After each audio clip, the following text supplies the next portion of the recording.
Icon நேயர்களுக்கு வணக்கம். நான் உங்கள் கோடங்கி. இது மூவி ரிவ்யூ. பார்க்க போற படம் தங்கலான். விக்ரமோட கேரியர்லேயே வித்தியாசமான படங்கள் வரிசையில் தங்கலானுக்கும் ஒரு இடம் தனியாக இருக்கும். ஏன்னா படம் தொடங்கினது நம்ம எல்லாரும் பயங்கரமாக பார்த்துக்கிட்டு இருக்கோம். மிரட்டலான அவருடைய அந்த தோற்றம், அவருடைய அந்த காஸ்டிங் எல்லாமே பார்த்தீங்கன்னா வேற மாதிரி ஒரு விஷயத்தை கொண்டு வந்து நிப்பாட்டி இருக்கு. படமும் அதே மாதிரி வந்திருக்கா?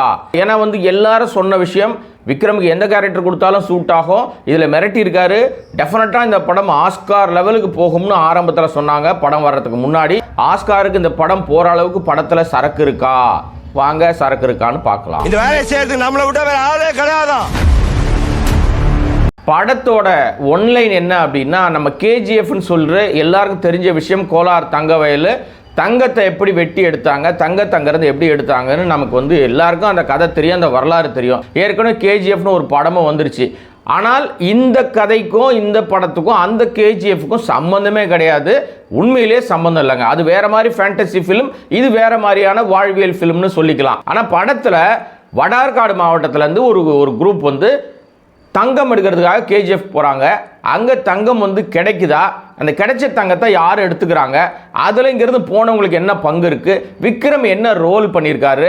ஒரு வாழ்வியல் சம்பந்தப்பட்ட முழுமையான ஒரு படமா அப்படின்னா அதில் பெரிய குழப்பம் இருக்குது, பெரிய மாறுபட்ட விஷயங்கள் இருக்குது. திடீர்னு 19ஆம் நூற்றாண்டு, திடீர்னு 5ஆம் நூற்றாண்டு, திப்பு சுல்தான் வராரு. என்னங்க? ஆமாங்க, என்னென்னமோ வராரு. அப்புறம் பார்த்தீங்கன்னா தங்கத்தை காப்பாற்றுறதுக்காக அதை சுற்றி பெரிய விஷ ஜந்துக்கள் காவல் காத்துக்கிட்டு இருக்கு. அங்கே ஒரு சூனியக்காரி இருக்கா, மாயாஜால வித்தை இருக்கு. நம்ம பார்க்கறது தமிழ் படமான டவுட் வர மாதிரி நிறைய இடத்துல ஹாலிவுட் தரத்தில் படம் பண்ணணும்னு ட்ரை பண்ணி சொதப்பி வச்சிருக்காங்கன்னு நான் சொல்லலைங்க, பார்க்குற ஆடியன்ஸே சொல்றாங்க.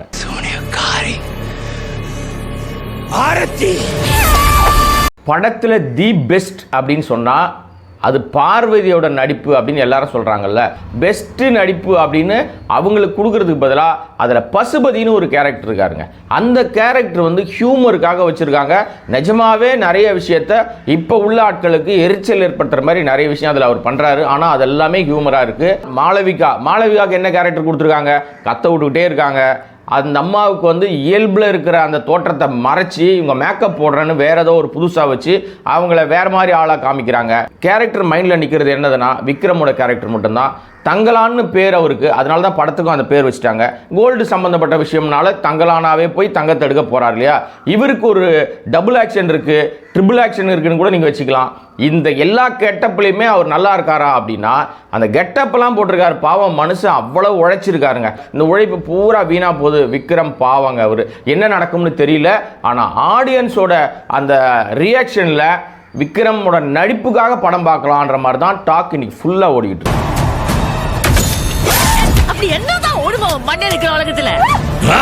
எப்பவுமே இந்த மாதிரி பீரியட் ஃபிலிம் எடுத்தா அதுல நிச்சயமா மியூசிக் ரொம்ப இம்பார்ட்டண்டா இருக்கும். இந்த படத்துல ஜிவி பிரகாஷோட மியூசிக் இந்த பீரியடுக்கு என்ன வேணுமோ அது எல்லாத்தையும் கரெக்டா கொடுத்துருக்காரு. சாங்கும் அந்த மாதிரி பட்டையை கிளப்பியிருக்காரு.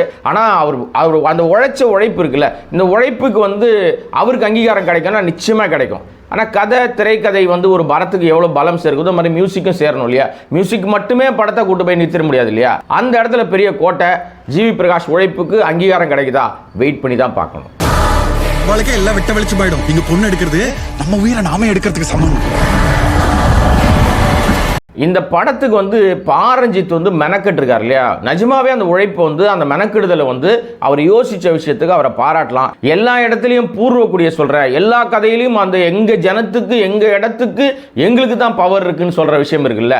இதை மட்டும் கொஞ்சம் மாத்திக்கிட்டாருன்னா ரஞ்சித்துக்கு அடுத்த இடத்துக்கு நகர்றதுக்கு வாய்ப்பு இருக்கும். இவர் ஒரே இடத்துல குண்டு செட்டில் குதிரை ஓட்டுவாங்கன்னு ஒரு பழமொழி சொல்லுவாங்கல்ல, அந்த ஒரு இடத்துல நின்றுட்டு இருக்காரு. ஒரு நல்ல கிரியேட்டரா மாறுறதுக்கு இது மட்டுமே போதும்னா நிச்சயமா போதாது. ரஞ்சித், தயவுசெய்து உங்களை மாத்தி. ஆனா அப்படி சொன்னோன்னு வச்சுங்களேன், நம்மள ஆன்டி வேற எதுவும் இல்லைங்க, நீங்களே புரிஞ்சுங்க. அந்த மாதிரி நம்மள லிஸ்ட்ல சேர்த்துடுறாங்க. நம்ம என்ன பண்ண முடியும்? சாவுக்கு துணிஞ்சவனுக்கு மட்டும்தான் இங்க வாழ்க்கை. வழக்கமா பாத்தீங்கன்னா ரஞ்சித்தோட முந்தைய படங்கள் எல்லாம் பாத்தீங்கன்னா ஒரு லைன் எடுத்தாருன்னா அந்த லைன்ல அப்படியே டிராவல் பண்ணி வந்துட்டே இருப்பாரு. கரெக்டா அந்த லைனை ஷார்ப்பா முடிச்சுட்டு அடுத்த இடத்துக்கு போய் நகர்ந்துருவாரு. படம் அவருக்கு ஒரு பேசு பொருளா மாறி இருக்கும். பட் தங்கலானை பொறுத்த வரைக்கும் என்ன நினைச்சு எடுத்திருக்காருன்னு எனக்கு புரியவே இல்லை.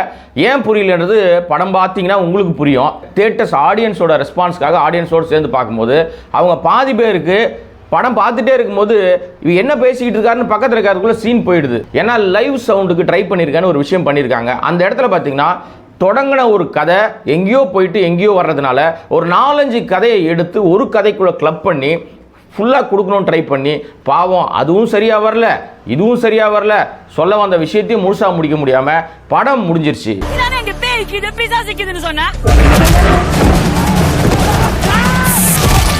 வழக்கமாக இந்த மாதிரி பிரம்மாண்ட படங்கள் எல்லாம் பார்த்தீங்கன்னா விஎஃப்எக்ஸ்ன்னு சொல்லக்கூடிய தொழில்நுட்பத்தை பயங்கரமாக பயன்படுத்துவாங்க. அப்புறம் இப்போ ஏஐ டெக்னாலஜி ஒன்று வந்துருச்சு. அதெல்லாம் அந்த பிரம்மாண்டத்துக்குள்ள பெருசாக நம்மளை வந்து அப்படியே ஈர்க்கிற மாதிரி இருக்கணும். ஹாலிவுட் படம் மட்டும் வாயை பொழுது பார்த்தா பிரயோஜனப்படாது. நம்மளும் அந்த மாதிரி ட்ரை பண்ணணும்னு முயற்சி எடுக்கிறது ஒரு வகை. இவங்க முயற்சி எடுக்கிறேன்னு சொல்லிட்டு படம் பார்த்தவொன்னே இப்போ இருக்கிற ஆடியன்ஸ் என்ன கண்டுபிடிச்சிடறானா, டே இது கிரீன் மேட்டில் பண்ணது, இது வேற டெக்னாலஜிடா, இது அப்படி இருக்குடா, இது அப்படி இருக்குடான்னு அவன் டீகோட் பண்ணி சொல்ல ஆரம்பிச்சிடறான்.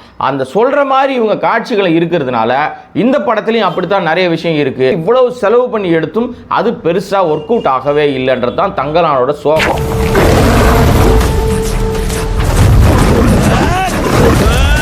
ஒட்டுமொத்தமா இந்த தங்கலான் பத்தி சொல்லணும் அப்படின்னு சொன்னா, நான் தியேட்டர்ல தான் இந்த படத்தை பார்த்தேன்னு சொன்னேன். ஆடியன்ஸோட ரெஸ்பான்ஸ்க்காக பார்த்தேன் இல்லையா. படம் முடிஞ்ச பிறகு என் பக்கத்தில் உட்கார்ந்தவர்கிட்ட கேட்டேன், சார் இந்த படத்துக்கு கன்ஃபார்மா அவார்டு கிடைக்கும்ல அப்படின்னு.